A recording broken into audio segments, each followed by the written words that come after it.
Hoje destacamos o Seminário Estadual de Líderes Rurais, promovido pela FAESC.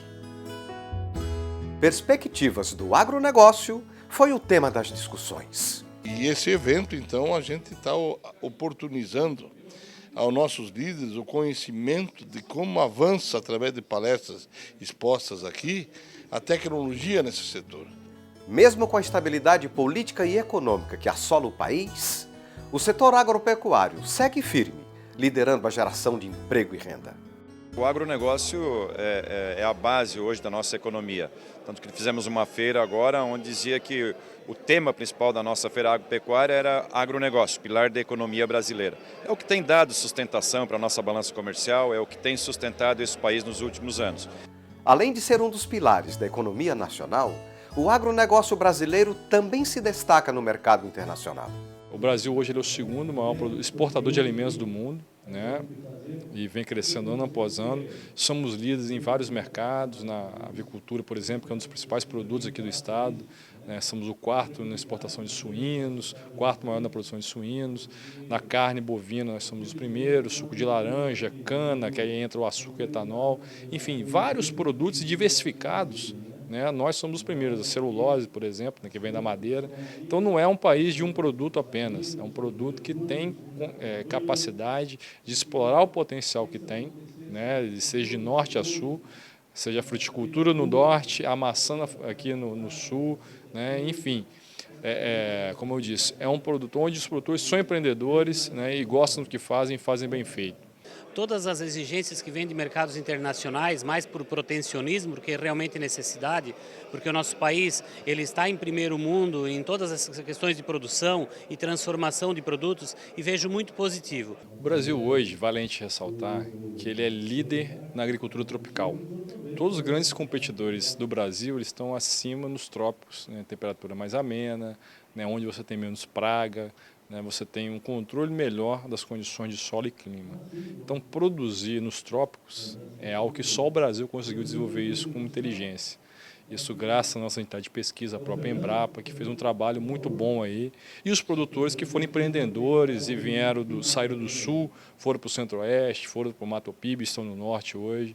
Então, graças à nossa ciência e ao empreendedorismo dos produtores, hoje nós somos muito competitivos na agricultura tropical. Nós não temos no mundo nenhuma região com potencial de crescimento como temos aqui na produção de alimentos. E ao contrário de outros países do mundo, que já estão com a sua capacidade mais estabilizada de crescimento na produção. O país aqui como o nosso tem tudo pela frente, basta a gente incrementar aí, tecnologias, não é necessário abrir florestas, nada mais, é só nós verticalizarmos a produção. E Santa Catarina, a nossa região em especial, é um bom exemplo disso, a capacidade de verticalização de produção, com a tecnificação das propriedades, nós somos bom exemplo nisso. Santa Catarina é um dos protagonistas do setor no país. Líder nacional na produção de suínos e segundo na produção de aves, o estado enfrenta problema de abastecimento do principal insumo da cadeia produtiva desses dois produtos.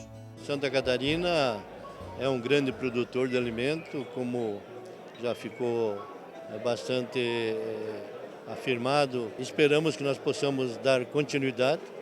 Temos uma situação complicada que é no abastecimento de milho, que também foi abordado nas conversações desse seminário.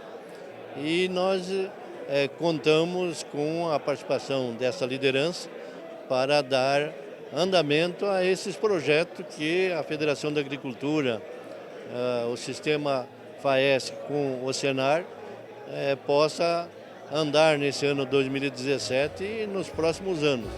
Um assunto que tomou conta das manchetes dos jornais nas últimas semanas também foi discutido no seminário: o embargo dos Estados Unidos à carne bovina fresca brasileira. Os Estados Unidos suspenderam a carne bovina brasileira porque apresentava resquícios de carcaça de sequelas de vacina de febre aftosa. Mas isso tem que ser feito um dever de casa. Por que isso aconteceu? Primeiro porque alguns produtores vacinaram seus animais em lugares errados. Existe um local próprio para a vacina. Segundo, a ganância econômica dos frigoríficos se esqueceu de eliminar essas sequelas, de tirar isso e encaminhar para outra utilidade dentro de uma indústria, não para exportação. Então a ganância, às vezes, é tanta que se esquece que pode acabar com o negócio. A suspensão das importações afeta não apenas o aspecto financeiro, mas também a confiança no produto brasileiro, que foi rejeitado por um dos maiores mercados consumidores do mundo. A informação que os Estados Unidos era cliente da carne brasileira, isso abria muitas portas para nós e nós vimos, recentemente a suspensão em função exatamente do problema trazido pela vacinação da febre aftosa nos animais dos estados exportadores. Mas quero dizer que isso não é problema de Santa Catarina. Vamos ser prejudicados de imagem. Mas se nós soubermos dizer ao mundo que aqui não se vacina, que aqui não tem vacina de febre aftosa, a nossa carne não vai ter problema. E a Federação da Agricultura, através do Senar e através de uma ideia do nosso presidente, está investindo maciçamente na pecuária de corte em Santa Catarina com produtos de alta qualidade, que são os novilhos precoces, que têm incentivos fiscais, mas que tem um nicho de mercado muito grande e nós nem exportamos ainda isso, porque nós somos importadores de carne bovina para abastecer o Estado, mas a ideia é fazer o que o Uruguai faz. O Uruguai é o maior importador de dianteiro de carne bovina do Brasil e é um grande exportador de carne bovina. O que ele faz? Ele exporta seus animais de qualidade e leva do Brasil carne para abastecer a sua população dentro das suas condições econômicas. Então é a outra oportunidade que Santa Catarina surgiu com a ideia de trancar a carne brasileira bovina. Agora, existem problemas de ordem tanto interna como mundial que interferem nesse mercado, interferem nessa atuação, barreiras que são criadas artificialmente por alguns países. A União Europeia mesmo é campeã em fazer esse tipo de coisa. Nós tivemos recentemente agora o caso da carne americana, que eu digo aí foi muito mais uma questão de qualidade e não de sanidade. E isso os Estados Unidos, como é o nosso maior concorrente, o Brasil é o primeiro, eles são os segundos em exportação. Então tudo que eu tiver para falar mal de você, eu vou aproveitar o máximo, Então a gente espera que nesse momento o governo, o Ministério da Agricultura, que agiu muito bem na Operação Carne Fraca, também tenha uma boa atuação, vá lá, explique, tente alterar a questão da vacina, que é o problema que foi ocasionado na carne. Então a gente espera que isso tudo não afete ainda mais o pecuarista brasileiro, que já tem sofrido com, vamos dizer assim, com ações artificiais de mercado. Que uma coisa é você perder pela oferta e a demanda. Outra coisa é vir uma operação carne fraca que levanta um problema que não é desse tamanho. A vacinação contra a febre aftosa é praticada em todos os estados brasileiros, com exceção de Santa Catarina. O nosso estado é reconhecido pela Organização Mundial de Saúde Animal desde 2007 como território livre de febre aftosa sem vacinação. Esse status confere a Santa Catarina boa vantagem competitiva. Essa oportunidade de Santa Catarina, que é um oásis de sanidade animal, é o único estado livre de febre aftosa sem vacinação, vê com tristeza os seus co-irmãos, outros estados, que estavam exportando para um dos países mais exigentes, não só pela oportunidade de exportar carne para os Estados Unidos, mas pelo que isso representava no contexto mundial. O que tem agora é você reavaliar tecnicamente essa vacina. Já existem pesquisas que dizem que você alterando a quantidade, você mantém os benefícios e sem comprometer tanto o animal na questão da reação. Enfim, eu acho que agora o momento é oportuno para se buscar soluções rápidas para resolver esse problema. O escândalo da Operação Carne Fraca, que investiga irregularidades em frigoríficos brasileiros, e a delação dos dirigentes da JBS, uma das maiores empresas de alimentos do mundo, também foram assuntos debatidos no seminário. Esse é um assunto muito delicado, O JBS, a forma que ele foi crescendo, a CNA já vinha se manifestando contra desde o início, que isso tinha uma concentração muito grande no mercado da carne bovina. tinha um apoio muito grande do BNDES, apenas numa única empresa. Então, isso tudo a gente prevê que qualquer problema futuro poderia causar um caos geral, como é o que está na iminência de ocorrer, e a gente espera que não ocorra. Hoje o JBS representa 25% dos abates brasileiros de bovinos e 50% das exportações de carne brasileiras são do JBS. Então são números consideráveis. O maior estado produtor de carne no Brasil, Mato Grosso, 63% dos abates são da JBS. Então é um volume bastante expressivo e é um estado muito grande, que tem problemas logísticos, né, tremendos, nós bem conhecemos. Se uma planta fechar, a segunda opção desse produtor é JBS. Em alguns casos, a terceira é JBS. Então, assim, ficamos muito preocupados com isso, principalmente no momento onde grandes partes dos produtores fazem, às vezes, uma única venda no ano, onde ele recebia à vista, agora vai receber com 30 dias.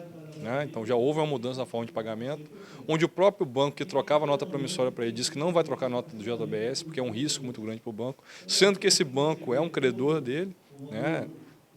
Enfim, então para o produtor rural é uma insegurança muito grande e para nós também, de estarmos buscando alternativas para minimizar, né, os possíveis efeitos dessa crise para o JBS, causado no JBS. Então aqui a gente não quer defender a empresa, mas nós torcemos para que ela não quebre, para não ter um desastre muito maior. São 250 mil empregos no Brasil. A dívida deles são 58 bilhões, com o BNDES, Banco do Brasil, Caixa Econômica, vários bancos. Então, realmente, se uma empresa desse porte quebrar, prejuízo generalizado não só para a agropecuária, para o país como um todo. Esperamos que tudo isso aí sirva de lição para que nós, brasileiros, possamos escolher com critério, com conhecimento, as pessoas e que cada vez mais a justiça, a fiscalização seja rigorosa para que nós não venhamos, num futuro próximo ou longínquo, outras gerações, passar por aquilo que nós estamos passando hoje. É grande prejuízo para a nação brasileira. Nós ligamos os meios de comunicação, é só histórias estarrecedoras de corrupção nas grandes esferas e nas grandes lideranças nacionais. Isso certamente para nós é um ponto bastante triste e esperamos que seja superado no menor espaço de tempo possível.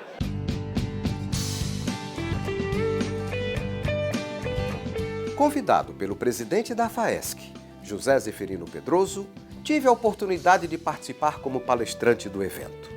O tema da palestra foi Vantagem competitiva, inovação, percepção e mudança, assuntos que permeiam a linha editorial do programa Estado de Excelência. Muito importante, né, a ação da FAESC, né, do Senar aí nesse sentido, né, de capacitar, né, as lideranças aí para levarem, né, esse ânimo, né, e informação. Hoje informação é fundamental, né? Quem tem informação, né, consegue prever, né, o futuro, né, consegue trabalhar mais adequadamente o futuro. E esse evento tem essa finalidade, né, trazer informação, trazer ânimo, né, através da sua palestra, que foi muito interessante, né? Então só temos que agradecer, né, e cumprimentar aí a presidência da FAESC pela ação dela. Eu quero agradecer então ao Raimundo, que se propôs a nos dar o prazer da sua experiência e da sua capacidade e dom de se comunicar em público, de nos brindar com essa palestra motivacional para os nossos líderes rurais. É um exemplo de vida, um conhecimento de muitos anos nessa atividade e que nós não estamos aproveitando. E hoje, então, foi a grande data para que nós pudéssemos trazer mais essa experiência, mais esse conhecimento do Raimundo a toda a nossa liderança. A Federação da Agricultura de Santa Catarina, ela sempre procura seguir o caminho comandado pelo nosso presidente Zé Pedroso, que como líder maior da nossa entidade, tem buscado trazer para os nossos associados, os nossos sindicatos, toda a informação mais positiva, a informação mais presente, atualizada, e além de também termos os cursos do Senar, que nós levamos o conhecimento a todos os produtores nos mais recantos que tem o Estado. Bruno Barcelos Luque, superintendente técnico da CNA, foi outro palestrante do evento. Ele falou sobre tendências econômicas e perspectivas para o agronegócio brasileiro.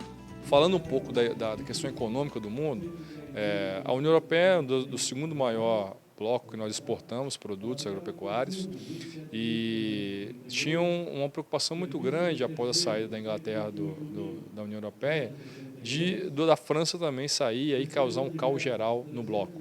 Então, com as eleições que ocorreram nesses últimos meses na França, isso traz uma certa estabilidade ao bloco, momentânea, que pode refletir no crescimento econômico e isso aí manter o ambiente que se vinha comercialmente com o Brasil. A China é o nosso maior cliente, né? Esse é basicamente 30% do que já foi exportado esse ano foi para eles do agronegócio. A China ela mudou um pouco a matriz de crescimento dela. Antes era focada muito nos produtos de exportação, daí crescimentos na ordem de 7%, 8%. Hoje a previsão é que esse crescimento fique em torno de 4%, 5% e seja muito mais voltado em bens e serviços, onde ela tenta agregar para a classe média chinesa melhor condições de vida, né, um melhor consumo até mesmo das proteínas animais brasileiras, né, como um todo. Então, ações que podem favorecer, apesar de não ser manter um crescimento muito elevado, não deixa de favorecer o agronegócio como um todo. Segundo ele, outro fator que está causando incertezas é o estilo de gestão do polêmico presidente americano Donald Trump. O dos Estados Unidos, né, com a questão do governo Trump, foi um dos pontos que eu não citei no início, mas é uma das principais incertezas que nós temos hoje no mercado mundial, né? Como ele pode afetar o agronegócio diretamente, principalmente o negócio brasileiro? Se ele começar a taxar exportações de outros países, ele é um país que ele compra muito, mas vende muito. Da China, por exemplo, ele compra muito da China. Se ele resolver taxar a exportação da China, e a China compra muito produto agropecuário dele, tudo bem, você vai me taxar, eu não vou comprar mais de você, posso comprar de outros. E esses outros, seria quem? Brasil, cria uma oportunidade. O próprio México, que o México para o Brasil sempre foi um mercado extremamente fechado, né? Porém, nos procurou recentemente querendo comprar milho brasileiro, porque não quer ficar na mão dos Estados Unidos. Então, apesar de ser um fato negativo, né, para a sociedade como um todo, para a agropecuária pode ser encarado de uma forma positiva em alguns aspectos. Lógico que tem questões de juros que podem interferir no câmbio e isso impactar diretamente. E aí, por fim, nós temos a economia da América Latina, que é essa aí, em função da forma como ela foi administrada nos últimos anos, inclusive nós mesmos, podemos ser um exemplo, tem prejudicado muito aí o desenvolvimento econômico desse bloco, em que pese que não é um grande parceiro do Brasil, né, mas não deixa de ser, ele está inserido nesse problema. Apesar do cenário nebuloso decorrente da crise política que afeta a economia brasileira, o agronegócio continua sendo uma fonte inesgotável de boas notícias e de ações também, como esse seminário, liderado pelo presidente da FAESC, que reuniu mais de uma centena de líderes rurais catarinenses para discutir os novos cenários do agronegócio brasileiro e mundial. Parabenizar a federação, né, por iniciativa como essa, em reunir as principais lideranças do agronegócio do Estado, né, para você ter uma abordagem de vários conhecimentos, né, teve uma sua palestra muito interessante, que serve para dar um choque de realidade no nosso setor, que precisa realmente, às vezes, ter uma postura mais proativa, então teve essa parte, né, do consciente emocional que foi trabalhada antes, teve essa visão geral agora, que eu levantei alguns pontos que a gente vai poder discutir agora também no final da Assembleia. Enfim, nosso objetivo é nivelar esses conhecimentos, harmonizar o conhecimento do segmento, para que cada representante desse possa ser a voz, né, do produtor, não só entre os produtores, mas na sociedade como um todo. Então a FAESC está aproveitando esse momento, desse seminário, dessa Assembleia Geral de Prestação de Contas da sua diretoria, do nosso presidente Pedroso, de como foi a gestão financeira do ano passado e como a diretoria está conduzindo os trabalhos também para apresentar inovações de como os nossos gestores devem se atualizar, afinal de contas, líder é líder. Então, eu acho que Deus nos dá desafios para que eles sejam vencidos. E como nós não temos medo de desafios, não temos medo de avançarmos, a gente avança com muita segurança, mas, acima de tudo, com qualidade de produto, conquistando o mercado, trazendo divisas, melhorando o interior desse estado em qualidade de vida, que já somos excelência no Brasil por isso, mas temos muito ainda por fazer e muito por crescer. Então, eu quero dizer com todo o meu otimismo que nós estamos, apesar de tudo que tem em roda da gente, estamos avançando. Sempre pensei, e hoje pela manhã ao acordar eu recebi uma mensagem de alguém e vou transmitir aqui ao vivo. ele dizia sempre, guarde essas palavras. Em todas as situações, lembre-se que isso vai passar. São 3 palavras, guarde e leve para a tua vida, porque nos momentos bons isso vai passar, mas nos momentos tristes, o que nós estamos vivendo no Brasil, eu tenho certeza absoluta que vale também essa afirmação, isso vai passar.